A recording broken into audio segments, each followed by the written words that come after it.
next to you, I would like to make that into a habit on Sunday mornings. Yep. Greet your neighbors. Say good morning. It's so nice to be here. All right. Good morning, Luis. Good morning.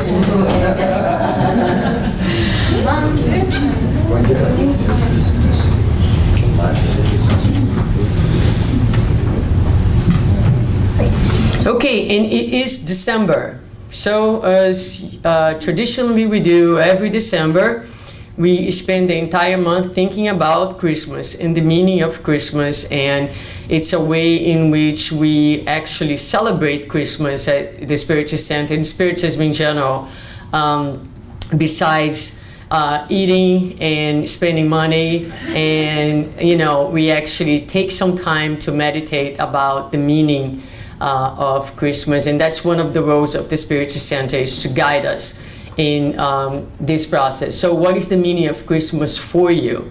So there's a general meaning of Christmas, right? So we all can say what, if you ask Jake, he'll say it's Jesus' birthday, right? So that's the Christian meaning of Christmas. But what is the meaning of Christmas for you in particular?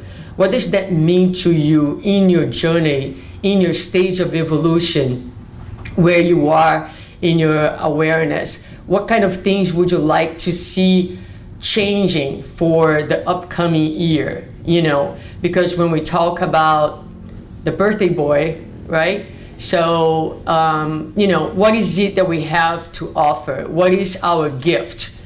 And our gift, that we're going to put at our Christmas tree symbolically, is what are we willing to give Christ for Christmas that we think that we can transform, that we can renew within ourselves. So this is a question not for today. This is a question for the month. Today, in particular, we are going to talk about two things. One of them is the ways in which Jesus spoke about himself. Who is he? How he defined himself. Did he define himself as the most intelligent human being on this planet? Does he define himself as being the most powerful man in this planet? No. So in which ways did he speak about himself? So what does he mean to us in Spiritism? How do we see, how do we understand who this man was?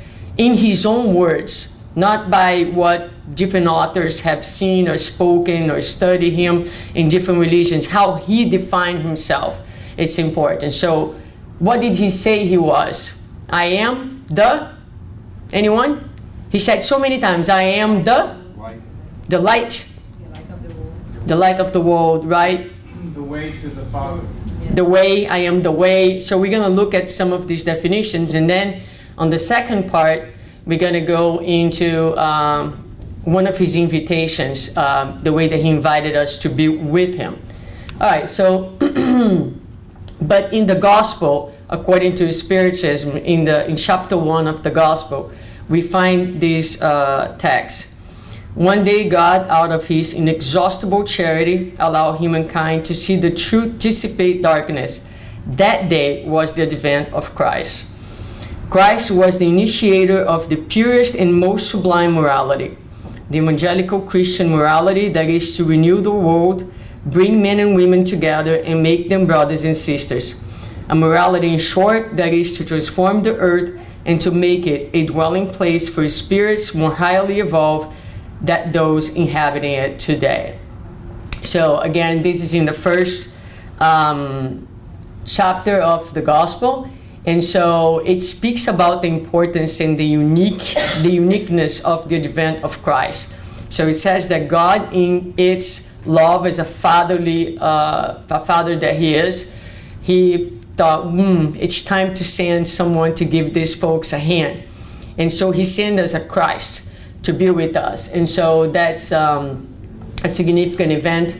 And then, what characterizes him is the initiator of the purest and most sublime morality. So the morality that he offers, the morality that he exemplifies more than anything else, it is what once integrated in our daily lives, individually and socially as a society, it will transform our planet. So that is just to set the tone to the importance, to the significance of acknowledging the power of the message in terms of transformation, individual transformation and social transformation.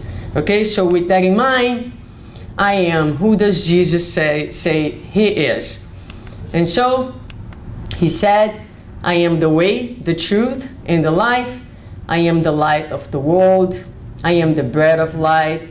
I am the gate. Anyone who wants to be saved needs to go through that gate. I am the good shepherd. So just a few ways in which he defined himself. So let's briefly look at each one of these ways. So I am the bread of life. So how do we understand that? What does the bread do other than fill us with carbohydrates and, right? What does it do? Nourishes. So the bread nourishes. So he is nourishment.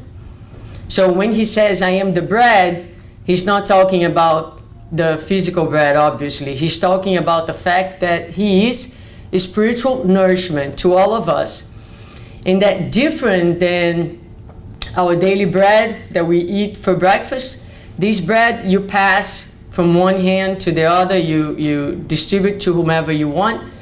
But he is a type of nourishment that's available to everyone, regardless, right? It's like the sun. It's out there. It's the nourishment that's out there constantly, all the time, for everyone indistinctively and always. So he's the nourishment. So when we think of Jesus, we always referring to the message, because there are many other Christs in the universe.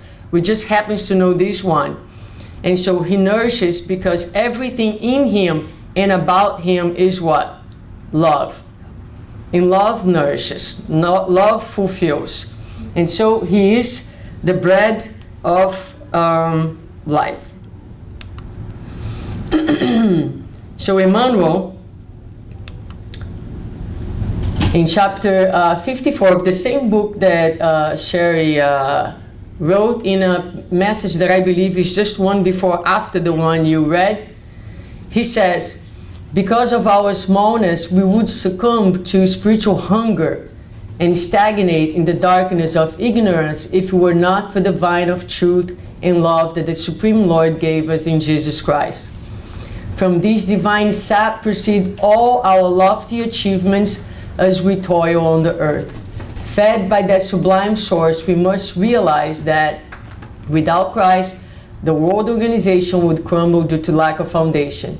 In him, we find the living bread for our souls, and from the very beginning, his infinite love on terrestrial orb has been the divine principle of all life's truths.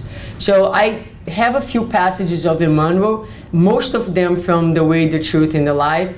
And again, just showing how these readings are really, they are actually a nourishment for the soul. Because Emmanuel, in the introduction of this book, he tells us that in this work, he picks up very tiny passages of the gospel and he gives a very particular interpretation. And that the gospel is so rich, it's so abundant, that you can really unfold it in many, many different interpretations. So he offers his very particular and special look at the ways in which Christ spoke and taught us.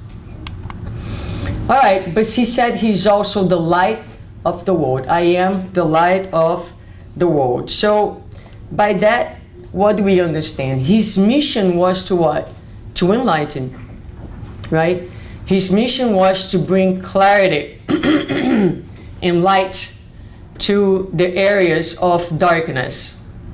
Areas of darkness because we are still ignorant many times of the divine laws. Areas of darkness because we are, once we are immersed in matter, it's hard to see, it's hard to have a spiritual sight. So he is the light. So when I look at someone, It might be someone in my close relationships. It might be a public figure. In our darkness, we see evil, we see competitors, we see all kinds of selfish people. All those labels that we put on others, we do because we live in darkness. Because the day that the light shines within us, that we integrate Christ's light into ourselves, then when we look at somebody else, no matter who he or she is, no matter where he or she is, we are not going to see an evil, a hostile, a selfish person. We won't even see the other. We're going to see someone who is just like us, someone who is divine, someone who is worthy of our love and respect. So that's why he's the light, because he makes things more clear. We see things under the light and not under the darkness that we find ourselves so often, because we lack the spiritual sight. And so we see people for the way they present themselves in the present moment and not from the divine beings that they are. So we lack light. So he is the light of the world. He brings light. He helps us to see better. He helps us to see the world, life, and people for what they are and not for what we perceive in our very short sight. And so as we identify more and more with Christ's light, what happens is that we become lights ourselves. So we become workers. We identify as disciples of Jesus. And so that's when he said, you are the light of the world. Okay, so we become light more and more with him as we integrate the teachings in our own lives. Okay, so I am the bread that nourishes. I am the light that brings clarity and discernment to our lives. And I'm also the gate. And so in this passage, he says, I am the gate. Whoever enters through me will be saved. They will come in and go out and find pasture. The thief comes only to steal and kill and destroy. I have come that they may have life and have it to the full. I am the good shepherd. The good shepherd lays down his life for the sheep. So here he's talking about being the gate, right? And whoever enters through the gate will be saved. So he's the gate, meaning that he is the reference, right? So when we go to the gate, we find nourishment, okay? So it's not enough to say, I am with Christ, or Christ is within me. It's necessary, and then go home and pray and live your life for yourself. It's necessary to be moving in and out, and no matter where you are, to be available for service, to be available to love. When you live your life like this, you find passion, you find fulfillment anywhere and everywhere. Because every single person, every single circumstance becomes an opportunity for you to go to the gate. And we're going to talk a little bit more about what the gate means. And before we go on, just a reminder that he also said, enter through the narrow gate. So first he defined himself as a gate, right? But here he says, enter through the narrow gate. For wide is the gate and broad is the road that leads to destruction, and many enter through it. But small is the gate and narrow the road that leads to life, and only a few find it. So in this passage in particular, he's talking about the gate for life, for real life, for the life where you are making choices, they're bringing fulfillment and peace and happiness. So you feel truly, truly alive. Because the fulfillment that the matter brings us, whatever that might be, gives us a very, very brief, unsustainable satisfaction that over time tires us out, drains us. If we're working only and exclusively for the things of this world, we end up fatigued and empty. It does not fulfill. So in order to achieve, to conquer the life that Jesus has to offer, which is the type of life when you wake up in the morning and you feel like so alive, so filled of gratitude, so filled of peace, so filled of contentment, because everything, no matter what, no matter how chaotic the world is outside, it just feels right within you. You're so centered. This is true life. This is also freedom. Freedom of resentment, freedom of guilt, freedom of material attachments. We must be or have certain things in order to be happy. You are free from that. That is the life that he is offering. But in order to do that, we have to go to the narrow gate. It's narrow. It feels narrow. It feels narrow because for us right now, it's difficult at times to give up on the immediate interests. It's hard to give up on the illusions. It's hard, so it feels narrow. We have to lose the spiritual weight to go through the gate, right? So just kind of a passage that's important to remember. But so he says that he's the gate. I like this picture. So the gate is a passage also from one environment to the other, from one room to the other, from one ambience to the other. And if you Google the gate, then you're gonna see that there's several gate pictures. There's always a little bit of darkness on one side and a little bit of light on the other side of the gate, which means that the gate can be understood with two different places of awareness. Or perhaps a place of unawareness, and then you cross to a place of awareness. So that's one way in which we can interpret this passage. And Christ becomes this gate. Going through the gate, going through him, will take us from one place of awareness to a place of greater awareness. But the gate has also been interpreted as opportunities for progress. So every trial, every expiation, or every decision, conscious decision, or even unconscious decision that we make to love, to act in line with, it becomes a gate. It becomes an exercise. It becomes a passage for a better place, this place that we are seeking to achieve. But the gate can be also representative of a sign of renewal and mental. And you see that I put in bold here, attitudes and behaviors, renewal of attitudes and behaviors.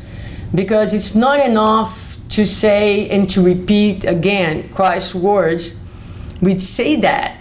I say that when I read the gospel, when I was putting this lecture together, and I'm reading, right? When all the things that he says, I'm the bread, I'm the light. I feel so moved by it. I read, I listen, I repeat to myself, and I move, and I feel like, yes, I do want this bread. I'm thirsty for the water, the living water, and I do want this light.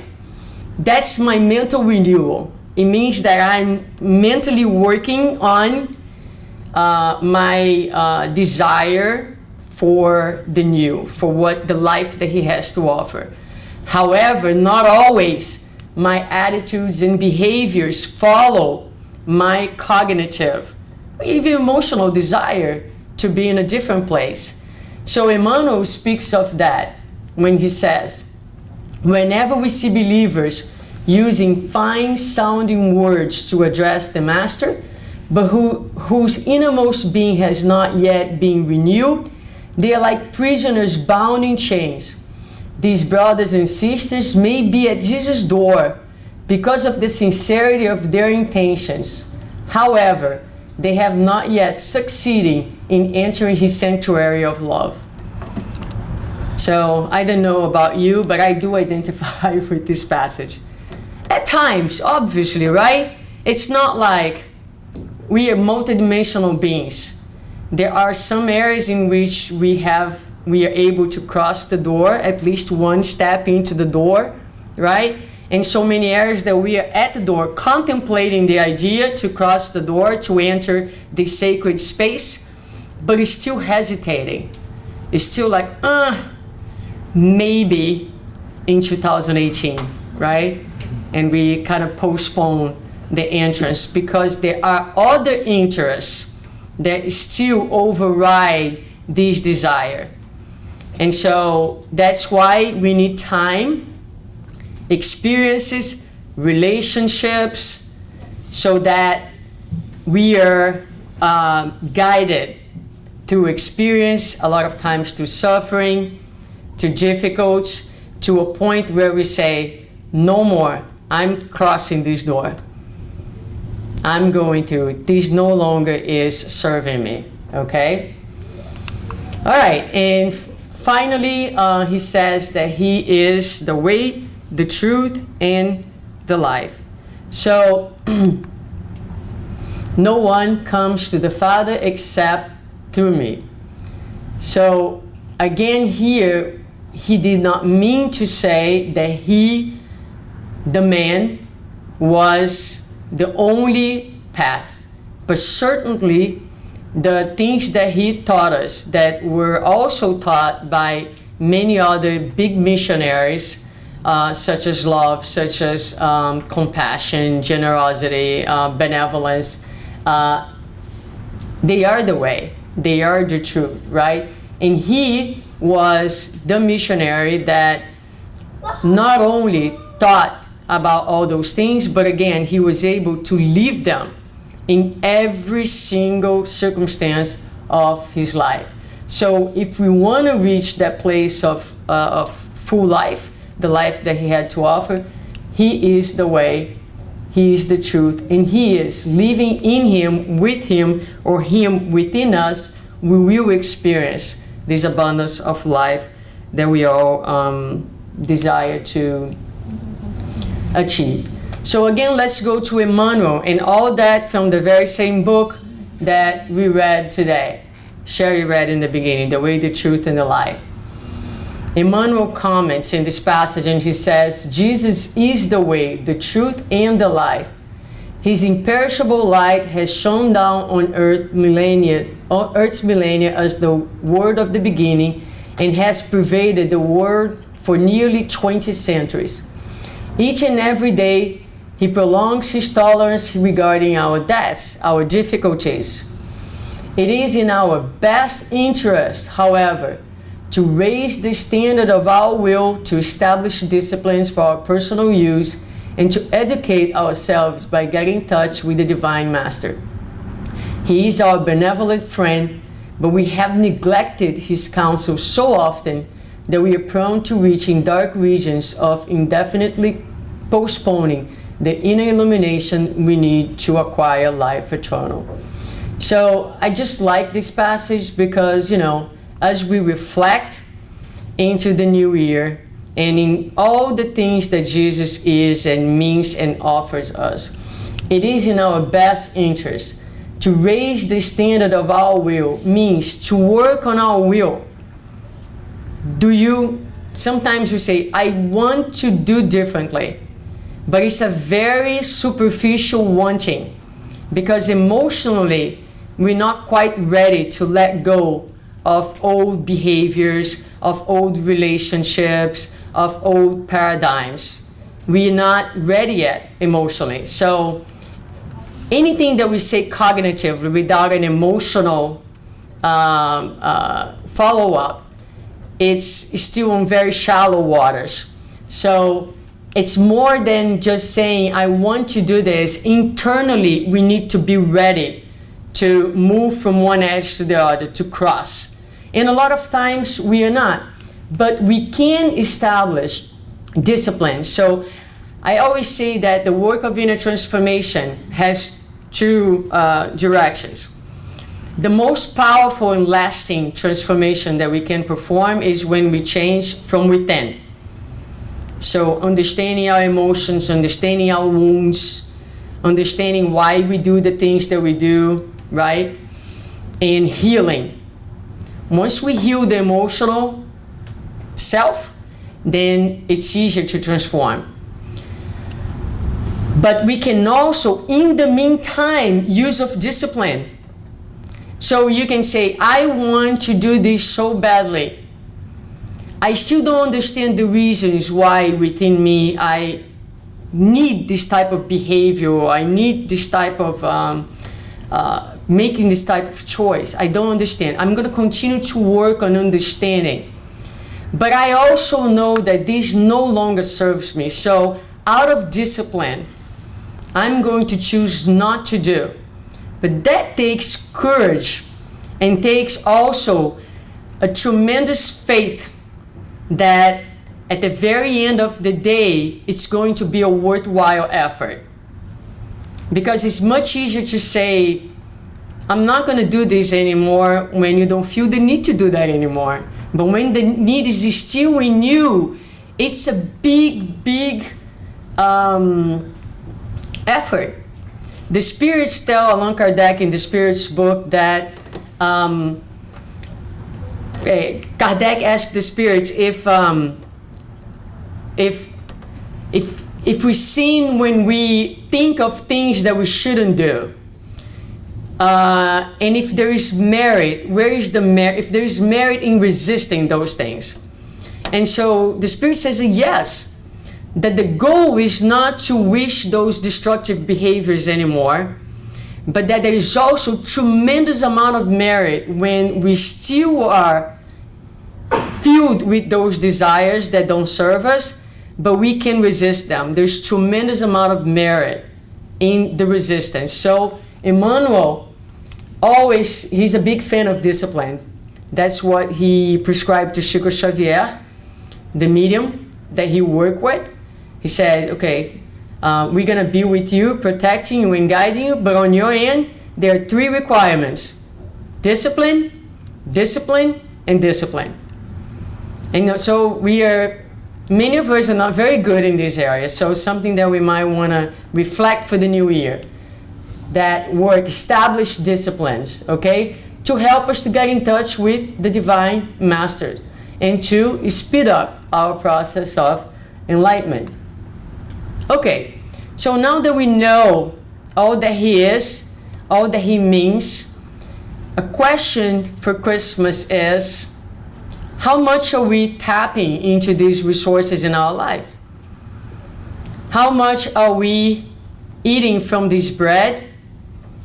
How much room are we making for the light to penetrate us? How much of our choices reflect the awareness that He is the way? From the choices that we are making, are we choosing His way or are we choosing other ways? So these are some of the things that we can think about, because He's there, the light is there, the nourishment is there. And He says, come to me. Come. Reach out to these resources. I am here. All of you who are weary and burdened, and I'll give you rest. Are we going to Him? Are we reaching out to Him? Because He knew and He saw our struggle, our frailty, and the difficulty. Although He was offering abundance of life, we still go for the crumbs. And so we get malnourished. We get fatigue on the way. So He says, come to me. In this passage we find here, at the time Jesus said, I praise you, Father, Lord of heaven and earth, because you have hidden these things from the wise and learned and revealed them to the little children. Yes, Father, for this is what you were pleased to do. Come to me, all of you who are weary and burdened, and I will give you rest. Take my yoke upon you and learn from me, for I am gentle and humble in heart, and you will find rest for your souls. For my yoke is easy and my burden is light. So, in this first passage here, let's look at this. So, because you have hidden these things from the wise and learned. God does not hide anything per se. It's hidden because a lot of times intellectual knowledge feeds the ego in such a way that we become blind to the things of the Spirit. So it becomes hidden. In review to the little children, Jesus used children in the gospel several times to exemplify what? Humbleness, pure of heart. The little ones, the humble. So the ones who are humble, it's not that God revealed to them, but when we are humble, when we are open to learning, when we don't think that we know everything and we are open to learn the truth, right? We can see more. So that's why humble people a lot of times have a greater ability to see. And then he says, come to me. Now let's think about that for 1 second. Let's imagine Jesus standing here. There's a lot of pictures on the internet that you guys have seen where he's standing with open arms, right? And think about yourselves like in a moment that you're like really, really tired. You know, those moments where you're so tired that all you can do is cry. That you're so fatigued, that you're so burdened with concerns, whatever they might be. And then you stop and you pray. And then in the depths of your mind and your heart, you're going to hear this voice saying to you, come to me. Come to me. What a loving invitation. Come to me. I'm reaching out. Here are my hands. Come to me. Here's my shoulder. Come to me. Rest. Rest. Come to me. Let me hold you. Let me embrace you. Let me give you the strength that you're lacking right now. That's it. That's his motherly, using still the earthly paradigms of gender, his motherly self, integrated. Come to me. Like a mom, like a dad would say to a child that's broken, who fell, who's hurting, who's crying. Don't we do that? Say, come on, come on, come on, come here. And we bring the child and we put the child close to us and we tighten him or her so he can feel safe. That's the same thing. Come to me, all of you who are weary, who are tired. And so I will embrace you. I will dry your tears. I will give you consolation. I will protect you. And then what's really interesting is he is calling us. He is ready. He's always there for us. Question is, are we going to him? And so Emmanuel, again, now in Living Spring, he has a text that says, can you go? And so he says, everyone listens to the words of Christ who invites the troubled mind and the tormented heart to seek his refreshing embrace. However, if it is easy to hear and repeat, the Lord, come unto me, how difficult to go to him is. Here the master words are poured out like a vitalizing balm, but the bonds of immediate glorification are just too strong. Immediate gratification are just too strong. So sometimes we're super tired and you say, come to, we're here, come to me, and we want to go to him, but we still have difficulties because in order to go to him, we need to let go of certain things that are still attaching us to the suffering. It's not that easy. So sometimes, you know, we have the perception that the world is very hostile towards us. Everybody's hostile towards us. Are we being hostile towards others? Can we work on our anger? Can we work on our hostility? Can we try to understand why we behave in the ways that we are? Because once we realize why we are doing the things that we are doing, then we are going towards him. We are moving towards him. So, and then in the same passage, it talks about the yoke. Take my yoke upon you and learn from me. So what is the yoke? What does the yoke represent? So take my yoke, take my teachings, take my examples, take what I have come to teach you, to show you. Abide to God's laws, basically. Abide to love. That's Christ's yoke. So if you take his yoke, if you take his teachings upon yourself and learn from him, you will find rest for your souls. We find peace. Because in love there is peace. Right? So every time that we take his yoke, which means we learn, we understand, and we practice. So for example, one of the greatest examples of taking Christ's yoke is to forgive. So we can do lectures about forgiveness, I do. But I will not find rest for my soul if I cannot take what I say and feel within myself the ability to forgive. But when I forgive, I release. Forgiveness is freedom. Forgiveness is peace. So when we take Christ's yoke, the teaching, we integrate in our lives, we find peace. For my yoke is easy, I would argue with him that, not so sure. And my burden is light. So what is the burden? The burden is, once you learn all these things, now you have a duty. What is the duty? To love and to be charitable. So that's a light duty. Right? So, Christ's yoke, knowledge, practice of love, practice of charity, observance of God's law. There are other yokes. You can take the yoke of inferior passions as a alternative way. And then my burden is light, the duty of being loving and charitable, as we mentioned. Okay, so Emmanuel asks us, where are the afflicted of the world who are willing to exchange the prison of its own passions for the light yoke of Jesus? So again, this is all like a reflection, right? Because, I'm going to speak for myself. I studied this a lot. As I put this together, I'm totally moved. Christmas moves me tremendously. Thanksgiving and Christmas are like times of tremendous joy. Just kind of get in touch with the message again. It fulfills me. It gives me a different energy. But yet I have to ask myself, how powerful is this in transforming me? You know, what do I want to achieve in the next year? What's the next step?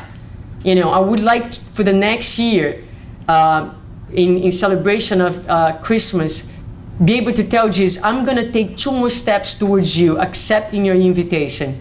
And those steps are, and you fill in your blanks for yourself. What is it that you want to be able to accomplish? Okay, and this is the final words. They are found in the introduction of the book, The Way, the Truth, and the Life by Emmanuel. And so, you know, as we think about all those things in preparation for Christmas, he has an important reminder to us about the meaning of the gospel and how we should understand and live the gospel. So he says, the gospel cannot be reduced to a breviary for the kneading board. It is an indispensable script for legislation and administration, for service and obedience. Christ does not draw a line between church and workplace. The whole earth is simultaneously his prayer altar and his work arena. By praising him in the churches while denying him in the streets, we have become shipwrecked 1,000 times due to our own fault. However, any place can be consecrated to divine service.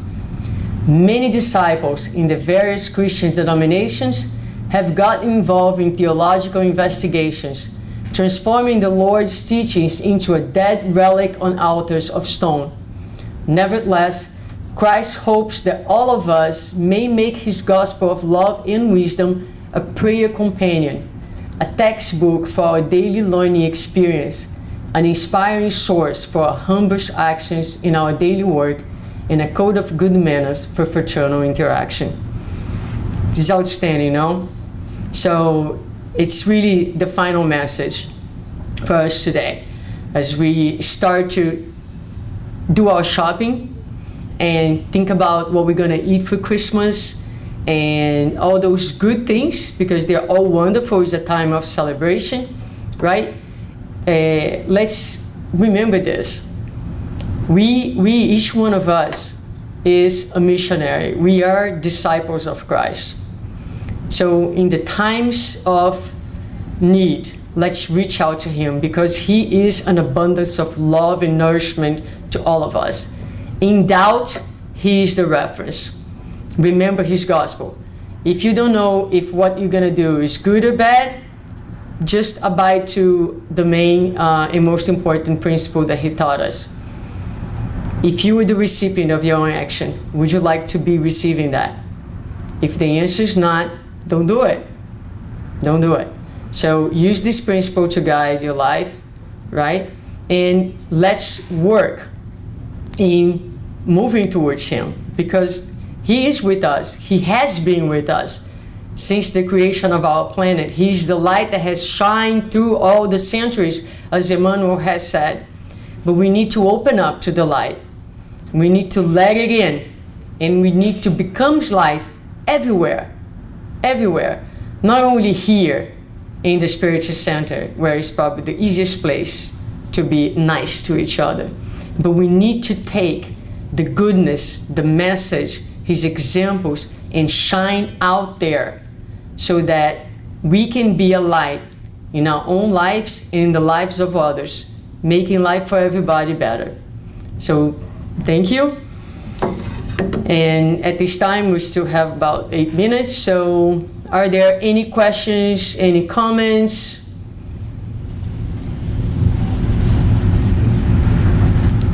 I'll share a little story that reminded me when you were speaking.